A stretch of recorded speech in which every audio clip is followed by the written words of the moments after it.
The television clicked off. The Muppets were on and Lita Corino was about to do her famous rendition of Fever, arguably the bit that first made the show in season 1. It was a classic, and something I felt I needed to watch right then. I pounced up to my feet, letting the blanket slide off my bare legs. Hey, I was watching Diaper. I froze in embarrassment, realizing that I was in nothing but a diaper, again. The locking mittens over my hands didn't count as clothes to me. Jessica stifled a giggle. You've only got another hour before bed, she said. Do you really want to spend the rest of your time watching TV? Yes. Ask a silly question.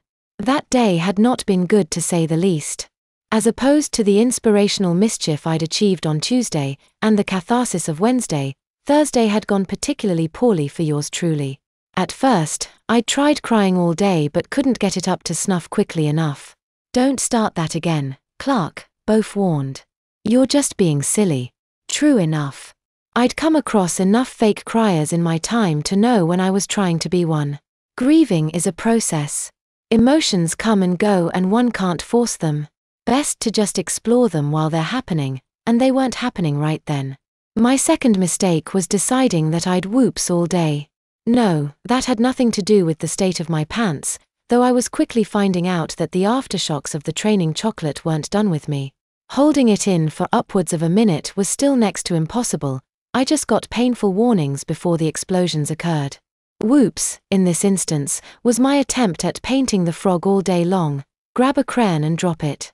Whoops. Bottle ends up on the floor and rolling under the table. Whoops. Pacifier becomes unclipped. Whoops.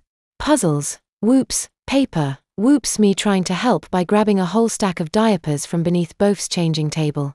Whoops. On paper it should have been good. It was good, for a while. But one of many bad parts about legally being a baby is that eventually grown-ups can just decide to not put up with you anymore. That's how my hands ended up in mittens, courtesy of Sosa the occupational therapist. My present state of undress came during dinner when Jessica chose to disrobe me for ease of cleanup. She hadn't bothered to give me back my pants, and offered me a blanket instead. At least I'd gotten to zone out and watch TV. Come on. Jessica tried to coax me. Let's play. Get some of that energy out. I just wanted to tune out my surroundings and drown in nostalgia until unconsciousness claimed me. This woman wanted to play. Which one of us was supposed to be the adult again? I don't want to play, I said as evenly as I could. I just want to. I just want to. I couldn't say what I wanted to do. Just please. Let me be. I've had a bad everything. Jessica, skinny, flat-chested, and unimpressive for an Amazon, but still several times my size strode up to me, sat down and crossed her legs. Wanna tell Auntie Jessica about it? She patted the nest she'd made with her thighs, inviting me to sit in it. You're not my aunt, I said. And Janet's not my mother. 1 full week of me being snatched up and my life turning upside down because of a shart, less than 24 hours after Janet made that heartfelt declaration of love for me, and she'd already decided she was stressed out and needed a night off from being a parent. Jessica seemed to get defensive. Janet, I mean your mommy is doing her best to learn how to make you happy and you're not making it any easier for her. Easy? I scoffed. Easy? She thought taking a grown man and forcing him to be her baby was going to be easy. Now she scoffed. It's not her fault that you pooped right in front of everyone. She's just trying to figure some stuff out. Most mothers have at least a couple of months to figure everything out. I opened my mouth to reply and came up short. Damn. She was right. Janet had benefited from my downfall, but I had no real reason to believe she'd caused it. Time to change the subject. What does that make you, then? Her best friend, Jessica said plainly enough. Her sister from another mister. Then she dared, your auntie. You're not my aunt. Your babysitter then. I sighed. I knew where this was going. Can I at least have my shorts back? They're only gonna come off when it's time for bed, anyhow, Jessica replied. She was still sitting down, hoping I'd come cuddle with her. Good luck with that. This diaper isn't going to make it to bedtime either, I retorted. Does that mean I can walk around nude? No, silly. Little babies need their diapers. Like a cobra, 2 fingers had shot down past the leg cuff. "You're a little wet, though. Do you want me to change you?" Another no-win question. I'd gone underneath the blanket, anticipating a losing potty argument. I'd been right. Still, a question was an invitation to negotiation. Negotiation determined measures of control. This Amazon was Janet's best friend. Someone Janet had gossiped about me to and was determined to see me as Janet did, and was even pushier about being called auntie than Janet was for mommy. She'd probably be another one of both's disciples if she had a little of her own. She didn't have a little of her own, though. She had all of Janet's cosseting, but no one to infantilize. No Clark to call her own. She had an Amazon crush on who she perceived me to be, and absolutely zero experience with the real me. Maybe I could use this. "If I let you change me now, can I wear pajamas?" I asked. A smirk. The recognition of a hint of a challenge. "When I change you," she replied, "I'll dress you up in your jammies, yes." Oh, the power of language to assert control, demean, and subvert. A true Amazon. I could work with this, though. I really could. "Can I get the mittens off, too?" I asked. "My hands are all hot and icky." Her mouth cocked to the side. "I don't know, Janet told me how you'd been acting up today." Of course she had. "Did my mommy say I had to leave them on till tomorrow?" I asked. Bingo. I knew I'd won as soon as I'd called Janet the M-word. Well, she didn't specifically say that, but I didn't ask. But she didn't specifically say. I grinned, hoping my smile came off as precocious or whatever people use to describe a child with charmingly adult-like qualities. Jessica got up. "Okay. You got it, kiddo. Diaper change. Jammies. No more mittens. Hey, kiddo." Based on this exchange, we were more similar than she'd ever want to admit. If shrinking rays were a thing, she'd be more likely to pass as a classmate than as a babysitter. Deal. Miracle of miracles, she reached down with one hand and left it there for me to shake. I took it, grasping her palm like it was victory itself. Deal. Great. I lifted both arms up at an angle, and Jessica yanked me up by the armpits and onto her hip. Sad to say, but I was already getting used to this sort of thing. "Let's go get changed," the sitter said. Riding around Janet's house was hardly a novel experience. Outside of my nursery, and the living room, everywhere else required me to travel on someone else's hip. I'd never even seen the inside of Janet's bedroom. Jessica plopped me down on the changing table. I reached up and wiggled my wrists. "Mittens first, please." "Please is the magic word," Jessica responded immediately. She reached over to my wrists and undid the latches with a grip much stronger than mine and fingers more dexterous than the mittens allowed me to be. I wiggled my fingers as if it were the first time using them while Jessica's hands went to undo the tapes on my monkeys. I barely flinched. It's strange how quickly I forgot to be embarrassed, actually forgot. Jessica had never seen me dressed as an adult or otherwise known me as Mr. Gibson. We were alone with no one left in the entire house, with no one to witness my position. She was being good about not commenting or narrating anything as she wiped me down and such, possibly lost in her own head considering how much she'd wanted to change me at the shower. To top it all off, after the new diaper was on, something would come to cover it up. Best of a bad situation, really. Speaking of that, whoa, whoa, whoa. I called out just as Jessica was unfolding a super thick nighttime monkeys. "Not that one."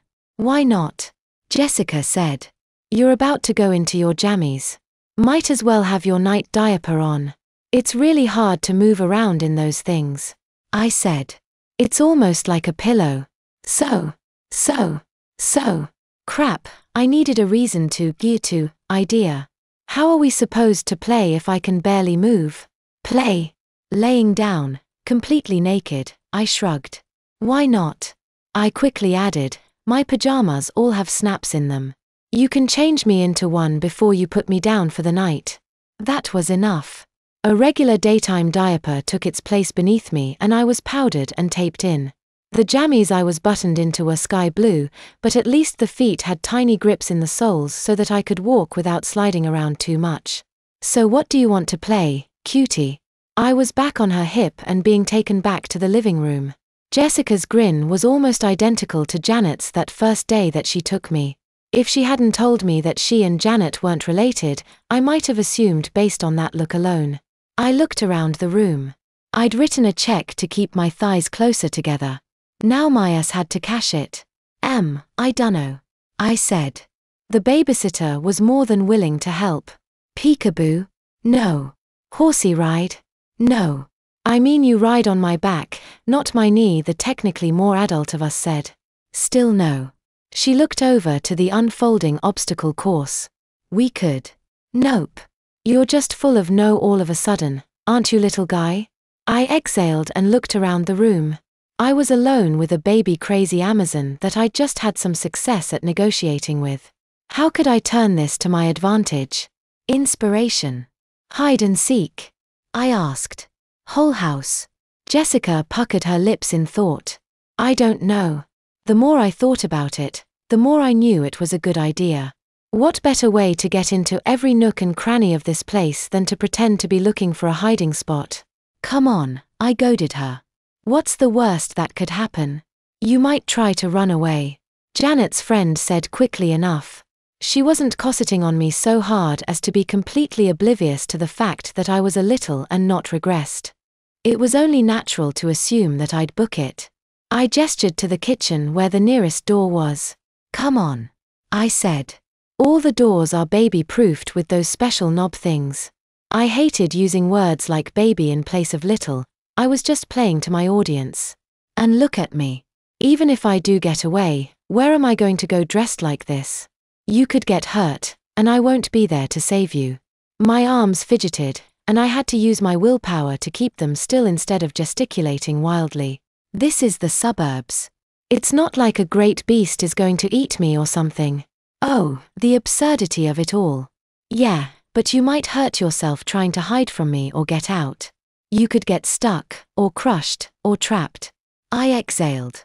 Fair point. Okay. So, boundaries? Certain places where neither one of us is allowed to go. Come on, Clark, I thought. You can do this. Control the conversation. Set the rules, even if you're going to break them.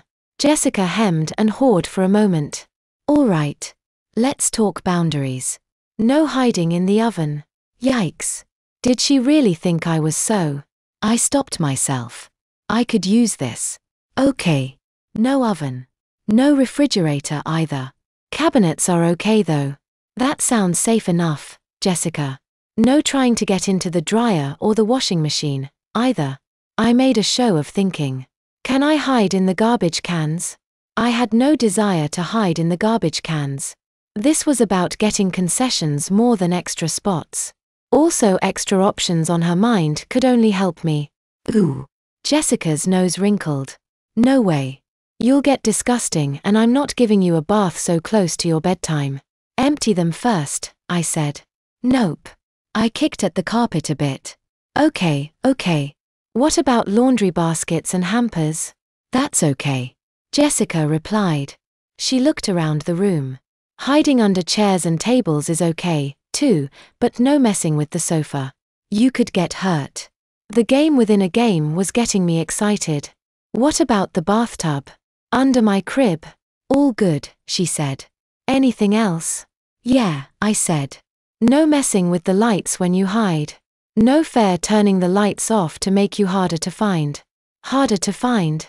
Jessica ran a hand through her short brown hair. I'm not hiding. I'm seeking. I had anticipated this. What? Where's the fun in that? We take turns. I'd been hiding from Amazons in some form or another my entire life. Why not change it up a bit? More importantly, the seeker had greater freedom of movement. Clearly she imagined herself leisurely walking through the house calling my name. We as Clark. I'm too big to hide in this house, the Amazon chuckled. So you think you're gonna lose, I goaded her. That's an interesting way to play it. She got that exact same look of iron-willed competitiveness that I'd seen in Ivy Zoe's face on Monday. Who says Amazons and littles are that different? If I chose to hide, kiddo, you'd never find me. Oh really? I said. Care to make a bet? What kind of a bet? She asked. A simple bet, I suggested. We take turns. Every time I find you, I get a cookie. A look of understanding and recognition came across Jessica's face. Ooh. So that's why you want to play hide and seek. You want a game you can win so that you can get a cookie. More like I wanted to appear to be interested in something besides snooping around. I looked away, trying to seem bashful. Okay. What do I get when I find you? She asked. I thought. What did I have to offer her?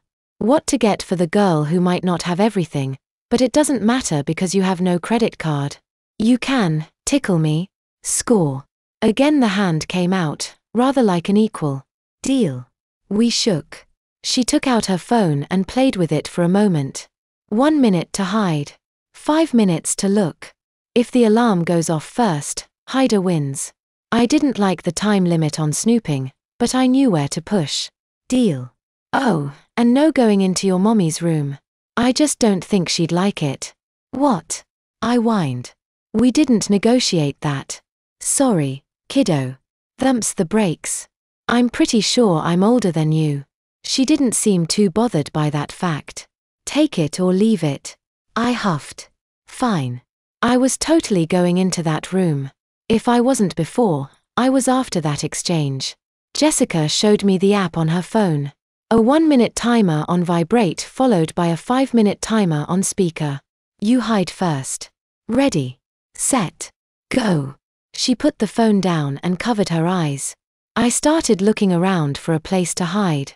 A bad one, too. I was planning pool shark tactics. Lure in my pursuer's interest by lowering her expectations. Play just enough to give a feeling that I was doing it for real instead of biding time. Even with no life left to live, the fantasy of escape kept coming back to me. I wouldn't escape tonight, but I could at least get the information that would eventually lead to my escape. Internally, I started counting to 60. Memorize the doors, observe the windows. Nothing to it. There was the nursery, the guest bathroom, the greeting area, the living room, the kitchen, and Janet's room. A couple air conditioning vents made me pause and consider. It did not last long though. The vent was small, even for me. I couldn't rip the tapes off a diaper, forget taking a grate off. No go on the grates. Ready or not? Here I come. I shuffled quickly into my nursery and hid behind the curtain. It was a bad hiding spot. The curtain didn't even come down to my ankles. Nobody would be fooled by this. That was the point. Clark. Jessica called out. Where are you? Wheeze Clark. Ha.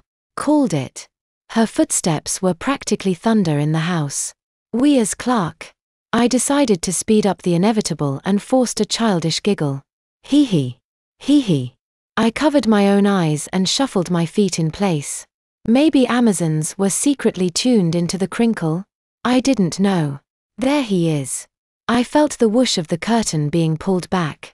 I heard Jessica stifle laughter. Oh, Clark.